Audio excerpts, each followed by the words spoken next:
သုံးနေရနဲ့မနေနိုင်ပဲနဲ့မြည်လိုက်စားလိုက်မြည်လိုက်စားလိုက်မြည်လိုက်စားလိုက်နဲ့ပေါ့နော်ဟိုလူခေါ်ပိတ်လိုက်ဒီလူခေါ်ကြွေလိုက်နဲ့မြည်လိုက်စားလိုက်အနေထားတစ်ခုနဲ့တုတ်ထားတဲ့အရတာတွေအရန်ကောင်းမယန်းတီးနဲ့တရစ်တီကိုရောတုံးတာပေါ့ဆိုင်ရဲ့နည်းနည်းလေးအလော်မယန်းတီးတွေတီးနေတာကိုမြင်သွားတော့ကလေးလေးသွားခုခိုင်ပြီးတော့မယန်းတီးကိုလီးပြီးတော့တရစ်တီပါနဲ့ပေါ့တုတ်ထားတယ်ငပီးဖုတ်နဲ့ငပီးဖုတ်ရဲ့ငရုတ်တီးမုံရဲ့ငရုတ်တီးစိမ်းကိုထောင်ထားတဲ့ဟာလေးပေါ့နော်စတာအရန်စတဲ့ဟာမစားချေပဲနဲ့ဒီနေရာအချိုးတွေတခြားများနဲ့တုတ်ထားတဲ့အတုပ်ပေါ့နော်စားလိုက်တာအရန်ကောင်းပြန်ကြည့်ပြီးတော့နေရဒီပါပြန်ကြားတာ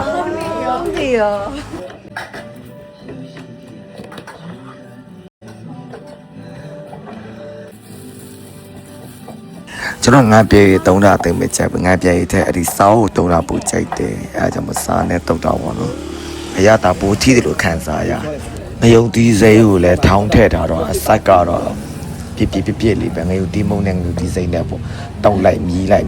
တုံးလိုက်မြည်လိုက်နဲ့ပဲစလုံးတစ်လုံးကုန်သွားနောက်ဆုံး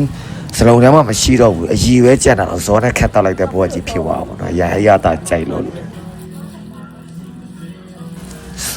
စားတာရှူးရှဲတော့မဖြစ်အောင်နှခမ်းကတော့ရဲဝါပေါ့နော်အဖက်ကကုံနေပြီအရည်တွေကိုပြန်ခတ်တောက်တာကျွန်တော်ကကြိုက်လို့